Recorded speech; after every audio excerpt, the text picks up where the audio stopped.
Assalamualaikum warahmatullahi wabarakatuh. Selamat pagi, salam sejahtera untuk kita semua. Semoga kita semua selalu diberikan kesehatan serta keselamatan dan selalu dalam lindungan Allah Subhanahu wa taala. Pada hari ini bersama saya Rasika dalam rangka menambah hasanah arsip statis serta melestarikan informasi sejarah dalam topik mengenal lebih dekat sosok Tengku Buang Asmara. Di sini saya tidak sendiri, saya sedang bersama narasumber kita pada hari ini, yaitu Bapak Haji Tengku Sofyan Sauri, Esos MSI. Beliau adalah pemandu sejarah di Istana Siak. Assalamualaikum Bapak. Waalaikumsalam. Gimana kabarnya hari ini? Alhamdulillah baik. Semoga selalu diberikan kesehatan dan keselamatan ya Pak. Amin, amin. Terima kasih. Baik Pak, pada hari ini kita akan bercerita sedikit nih tentang sosok Tengku Buang Asmara ini. Bolehkah Bapak bercerita sedikit tentang siapa sih Tengku Buang Asmara ini? Baik. Kalau kita cerita tentang Sultan Siak yang 12 ini, 1 sampai 12 itu kita bagi dua klasifikasi dulu. 1 sampai 6 itu garis keturunan Johor, 1 sampai 6. Artinya dari raja kecil, orang Melayu nyebut raja kecil. Nah, dalam manuskrip disebut raja kecil atau nama gelarnya adalah Sultan Abdul Jalil Rahmat Shah. Jadi sampai ke Sultan Yahya, Sultan ke-6 itu garis keturunan Johor. Sultan Siak ke-7 mulai dari Sayyid Ismail sampai ke Sultan Syarif II itu dari garis keturunan Arab dan keturunan Rasulullah. Ambil Pak. Baik, menarik kalau kita bicara tentang nama Tengku Buang, kan aneh-aneh nih. Orang tahu mengaitkan Tengku Buang. Jadi beliau ini orang lebih banyak tahu nama pendeknya daripada nama panjang. Jadi kalau kita gali asal usulnya bahwa Tengku Buang ini adalah anak daripada raja kecil, itu dari istri kedua, karena raja kecil ini 2 istri. Istri pertama itu adalah anak di Batu Kucing Musilawas Palembang. Lahirlah Sultan Siak ke-4 yaitu Sultan Alam. Jadi usia Sultan Alam dengan dengan Tengku Buang itu terpaut 8 tahun perbedaannya. Sementara Tengku Buang adalah hasil perkawinan daripada raja kecil dengan Tengku Kamariah. Tengku Kamariah ini adalah anak daripada Raja Johor, Sultan Abdul Jalil Riayat Shah. Artinya apa? Artinya ini sudah antar negara, ya, antar kerajaan, boleh katakan demikian. Ada 2 versi tentang kelahiran daripada Tengku Buang ini. Dalam buku Netzer disebutkan bahwa Tengku Buang lahir itu di Bintan tahun 1723. Sementara peneliti satu lagi, Uji, ya, dia meneliti tentang syair Hikayat Said Ramsyah. Dia menyatakan bahwa Tengku Buang lahir antara 1719 sampai 1723. Jadi ada jeda 1719 dan 1723. Tapi nanti terjawab oleh Netzer. Beliau lahir, kenapa namanya Tengku Buang? Nah, ini menarik. Kenapa? Karena waktu itu ini raja kecil ini ada konflik keluarga dengan Tengku Sulaiman. Tengku Sulaiman adalah abang daripada Tengku Kamariah, artinya pakcik daripada Tengku Buang. Jadi pertikaian konflik inilah yang menyeretkan bahwa terjadi pertikaian.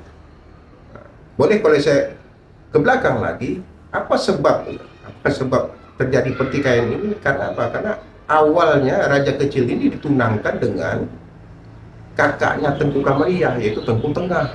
Ini asal muasalnya. Mereka bertunangan. Nanti kita bisa baca buku di buku Muslihat Tengku Buang. Jadi kemudian dalam rentang waktu raja kecil ketemu dengan Tengku Kamariah. Jadi mungkin ini dari paras, dari wajah, maka raja kecil lebih tertarik pada Tengku Kamariah. Akhirnya mereka nikah. Akibat ini membuat Tengku Tengah merasa merasa terhina dia, karena dia di darahnya ada garis keturunan darah Bugis, itu yang membuat Tengku Tengah tidak bisa menerima dan menghasut abangnya Tengku Sulaiman untuk mengusir raja kecil dan istrinya Tengku Kamariah keluar dari Johor. Dan itu pertikaian itu berlangsung lama. Kemudian akhirnya tahun 1715 raja kecil bersama Tengku Kamariah keluarlah menuju Bintan. Di Bintan mereka inilah berperang,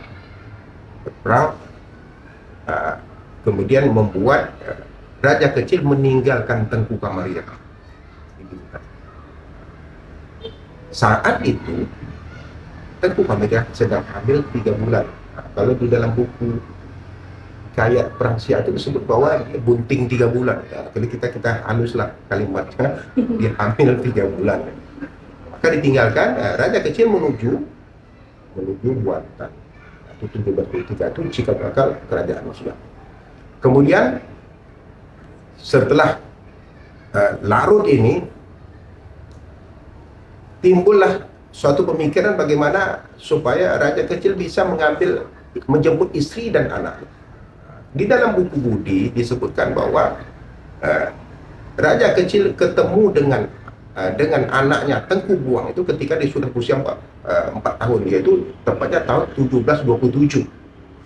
Namun sebelumnya, tepat tanggal 13 Mei 1725, raja kecil dengan tergesa-gesa menyerang Riau. Jadi yang dimaksud Riau ini adalah inilah Bintan, Kepri sana. Rohnya Riau itu adalah Kepri Riau Lingga. Jadi setiap penyebutan Riau pasti ada ujungnya adalah Lingga atau Bintan, seputaran. Itulah Riau sebenarnya. Maka akibat dari penyerangan ini raja kecil gagal menjemput anak dan istrinya. Dia kembali lagi ke Buantan. Sementara waktu itu disebut Budi bahwa Tengku Buang sudah usia lebih kurang 4 tahun. Sementara abangnya Alam usia 12 tahun. Kemudian setelah penyerangan berikutnya 1727 barulah raja kecil bisa membawa dan menjemput Tengku Kamariah dan anaknya untuk dibawa ke Buantan. Jadi artinya masa kecil daripada Tengku Buang ini kita sangat terenyuh. Kenapa? Karena dia di masa kecil itu penuh dengan kekerasan. Dia menyaksikan pertempuran, peperangan, pertikaian keluarga antara ayahnya dan pamannya yang disekutuai oleh ada beberapa suku Bugis yang itu, termasuk suami daripada Tengku Tengah yaitu Daeng Perani. Jadi kemudian yang menarik lagi tentang Tengku Buang ini, namanya banyak. Di dalam manuskrip Belanda ini namanya bukan Tengku Buang saja. Ada disebut dengan nama Sultan Mahmud, ada juga disebut dengan Raja Muhammad. Jadi semua ini di dalam Netzer semuanya sering Netzer mengulang-ulang nama-nama itu. Artinya ketiga nama-nama ini juga ditulis oleh Pak Oka dan kawan-kawan kemarin. Berarti nama ini sah. Cuman kita ingin mengenalkan kepada tengah-tengah masyarakat bahwa masyarakat harus lebih tahu bahwa nama Tengku Buang bukan Tengku Buang aja, tapi kita harus tahu juga nama panjangnya adalah Sultan Mahmud Abdul Jalil Muzaffar Shah. Itulah Tengku Buang.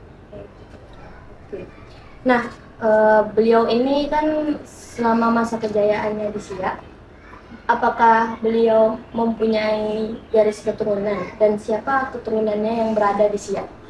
Jadi gini, Tengku Buang ini saya bilang ketika ayahnya Raja Kecil ingin meninggal tepatnya tahun 1346, Raja Kecil memanggil keduanya, artinya memanggil abangnya Sultan Alam dan Tengku Buang.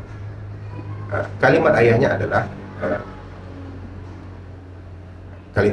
adalah bahwa nak, kalau menurut hemat ayahnya bahwa yang bisa meneruskan kerajaan ini adalah engkau. Itu Raja Kecil menunjuk daripada Tengku Buang.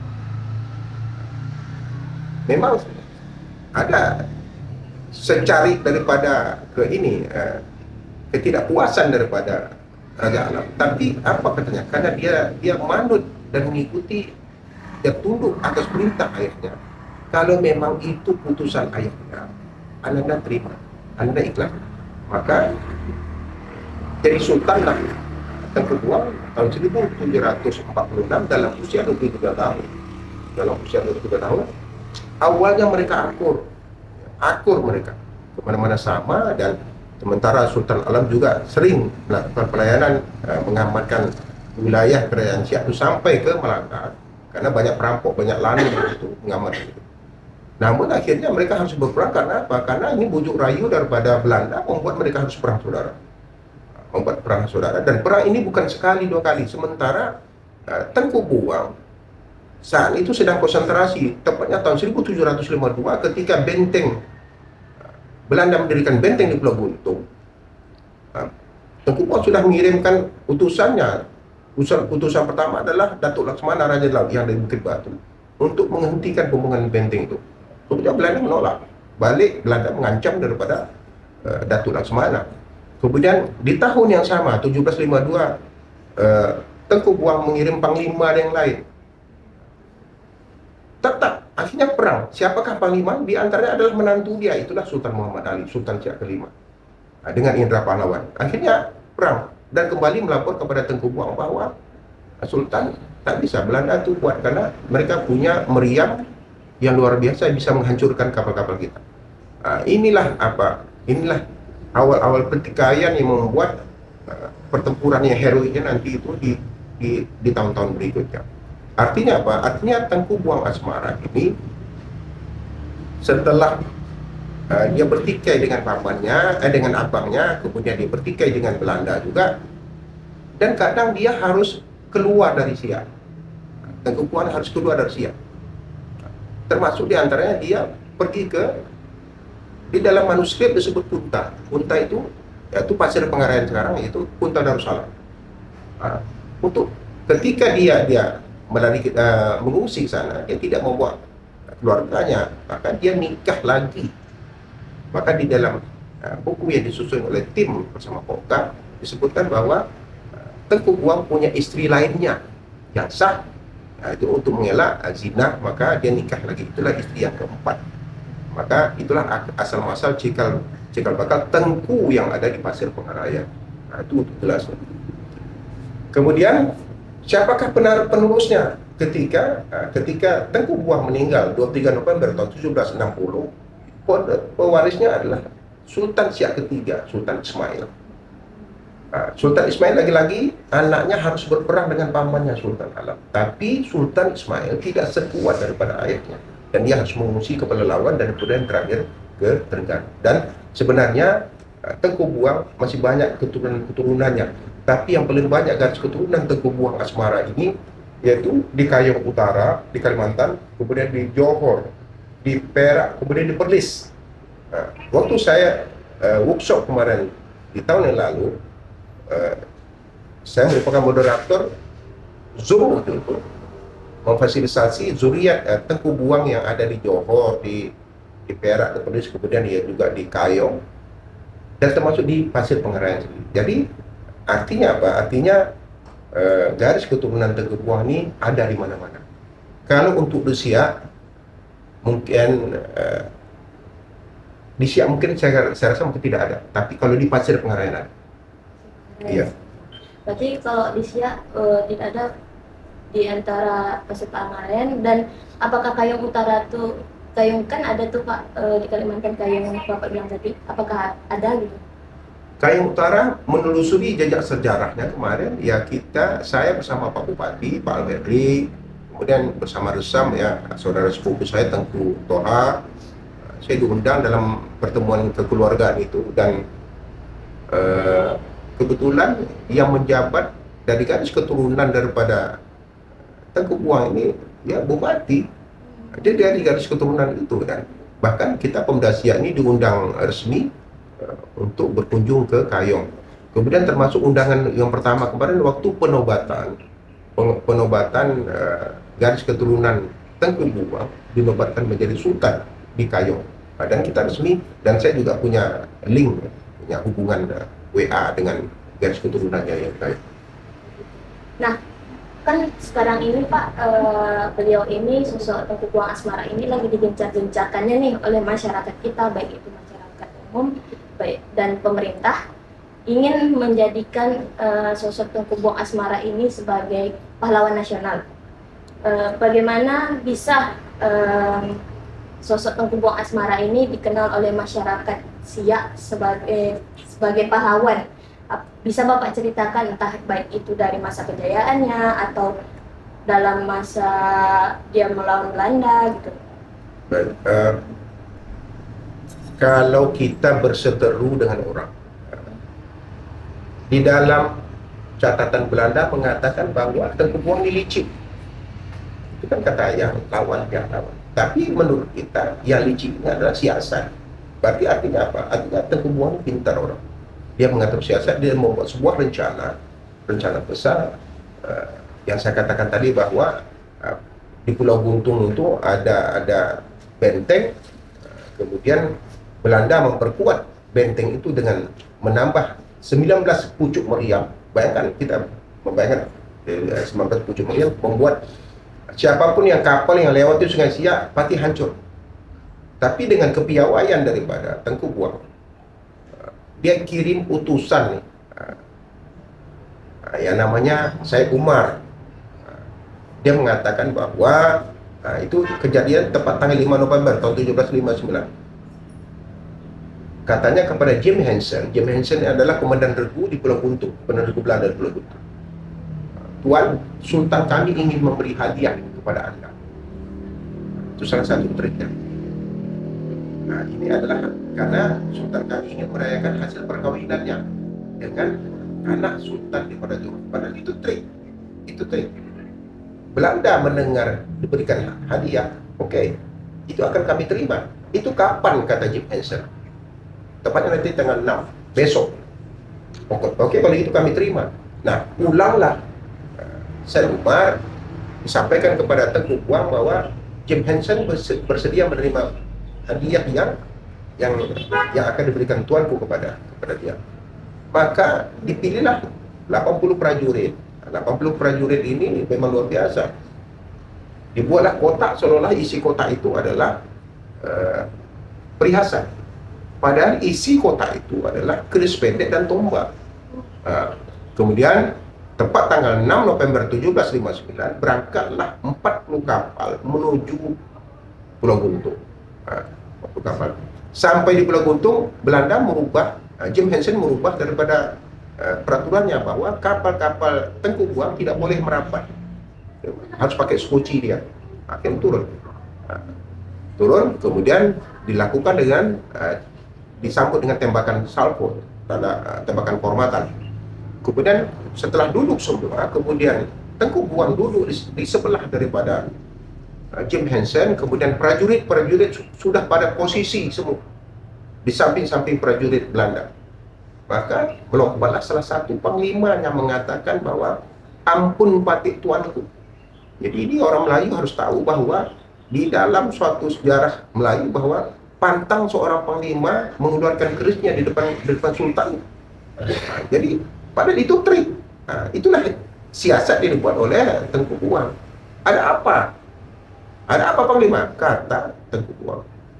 Belum habis kaget Jim Henson serta merta panglima itu menusuk Jim Henson pas di sebelah itu dengan pegikan Allahu Akbar, maka terjadilah perang jarak dekat. Jadi senjata yang ada, senjata Belanda dulu semuanya laras panjang, tidak ada yang seperti sekarang pistol jarak pendek, ada.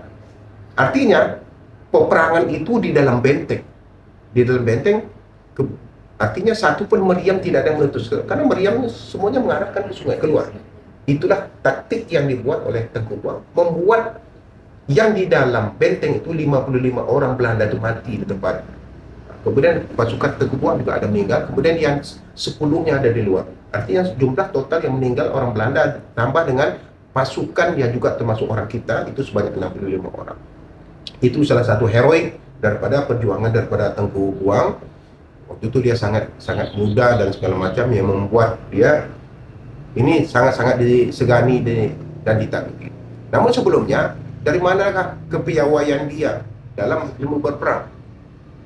Ketika dia masih muda, masih umur belasan, Tengku Buang disuruh ayahnya bersama Sultan Alam, silakan kalian ganggu kapal Belanda yang berada di Selat Malaka. Ganggu itu. Artinya dia umur masih belasan, dia sudah main di laut, sudah berani berperang menghadang kapal-kapal Belanda yang membuat Belanda berpikir ini siapa. Jadi ketokohannya di kepemudaannya memang dia lebih banyak dihabiskan di laut dengan senjata dan prajuritnya. Karakter inilah membentuk karakter seorang satria, seorang pahlawan yang betul-betul yang harus kita menjadi tauladan bagi anak-anak muda sekarang. Kenapa? Karena dia juga tak ada merasa takut sedikit pun demi mencintai tanah leluhurnya, yaitu Kerajaan Siak Serindrapura. Kemudian dengan ketokohan pemudanya itu dia banyak disegani. Nah, jadi saya balik lagi ke belakang, ke depan, bahwa apa yang kekhawatiran Sultan Alam terhadap itu jadi ada. Jadi apa? Di samping karakter daripada Tengku Buang ini keras dan juga dia punya paham tentang persenjataan, dia juga mendatangkan simpati daripada prajurit, bahkan termasuk Sultan Muhammad Ali. Sultan Muhammad Ali ini adalah anak abangnya. Jadi Sultan Muhammad Ali dia lebih hormat kepada Tengku Buang daripada dengan ayahnya sendiri.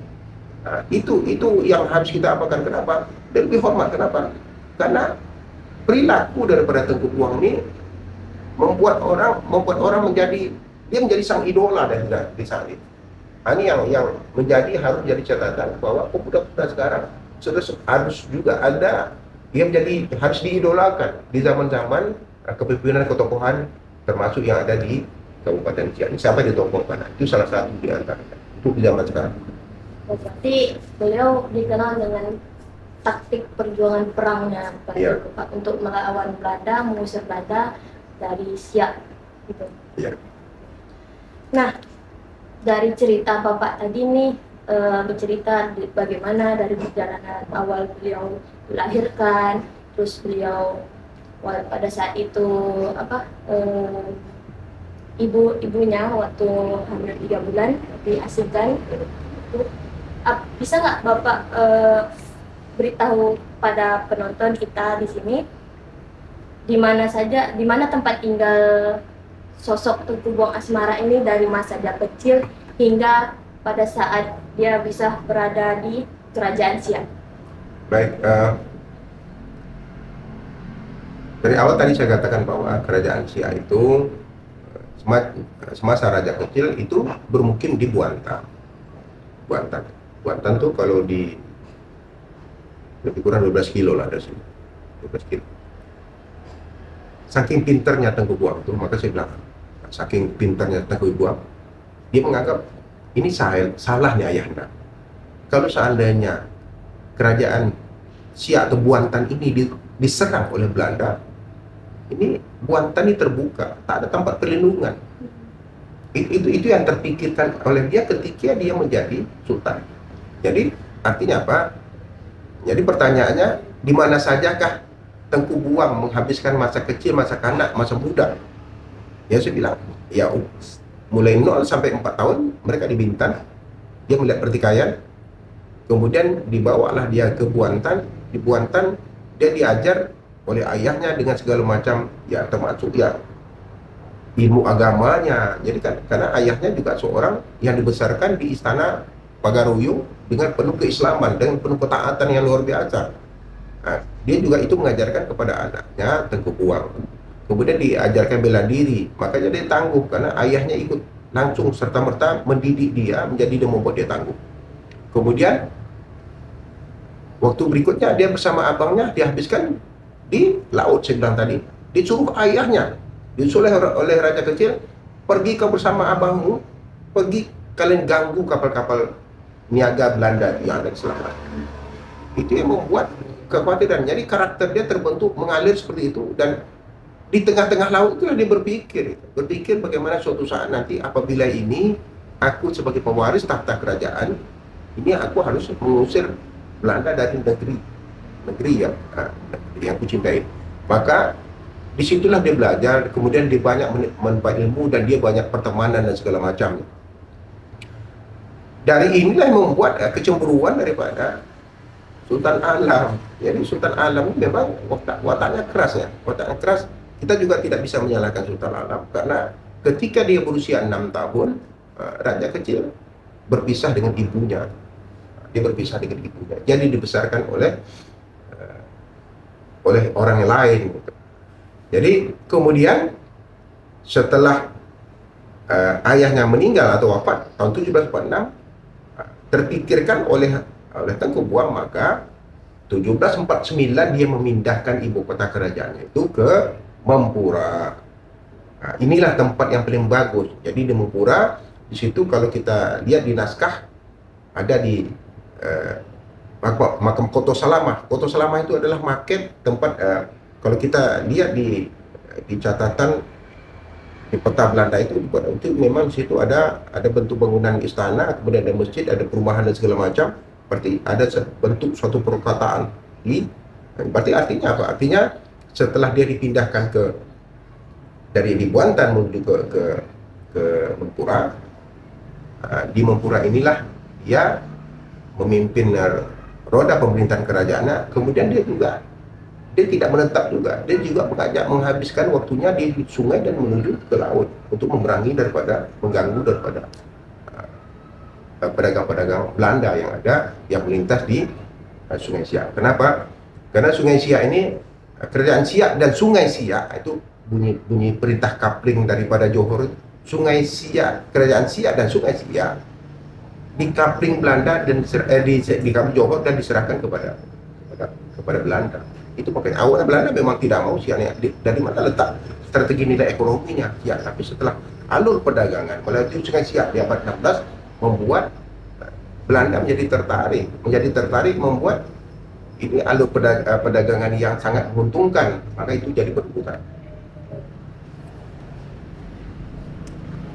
Nah, kan ada nih Pak, banyak orang mengenal tentang Pulau Buton, dan pun beliau katanya sempat tinggal di pulau itu. Apakah benar atau bagaimana Pak? Bukan. Jadi Pulau Guntung ini gini. Pulau Guntung ini sebenarnya tidak terkenal. Nah, jadi awalnya tahun 1751 kapal Belanda membuat peta. Nah, peta itu di Muara Sungai Siak. Berarti kalau kita lihat Muara Sungai Siak itu berarti kan di depan Sungai Paning sekarang. Nah, kemudian dibuat peta sampailah ke Senak Pelan atau Pekanbaru sekarang. Tergambar jelas, kita bisa lihat ke petanya itu. Kemudian tahun 1752 mulailah dibangun kubu Belanda. Jadi ketika itu ditanya, untuk apa ini? Ini kan kerajaanku, kata Tengku Buang. Ini wilayahku. Ya untuk membayar pajak, siapapun kapal yang lewat sini dikenakan pajak, cukai, kata Belanda. Inilah yang membuat apa. Jadi artinya saya dari banyak literasi yang saya baca belum ada mengatakan bahwa Tengku Buang tinggal Pulau Guntung. Nah, tak ada. Tapi dia bermungkin tinggal di itu. Tapi waktu dia perang itu kan perang 6 November itu kan besoknya dia kembali. Jadi istilahnya dia tidak ada pernah menetap di Pulau Guntung. Kenapa? Karena itu basis daripada tempat peperangannya. Nah, karena heroiknya itu memang di tanggal 6 November 1759 itu. Dan dia pun meninggalnya pun di Mempura. Jadi istilah terakhir dimakamkan di Mempura tanggal 23 November 1760 itu, artinya nggak pernah lagi dia ke Guntung. Gitu. Jadi saya menafikan daripada itu, entah mungkin saya belum dapat ketemu dengan sumber lain. Tapi saya belum melihat catatan di mana Tengku Buang pernah tinggal di Pulau Guntung.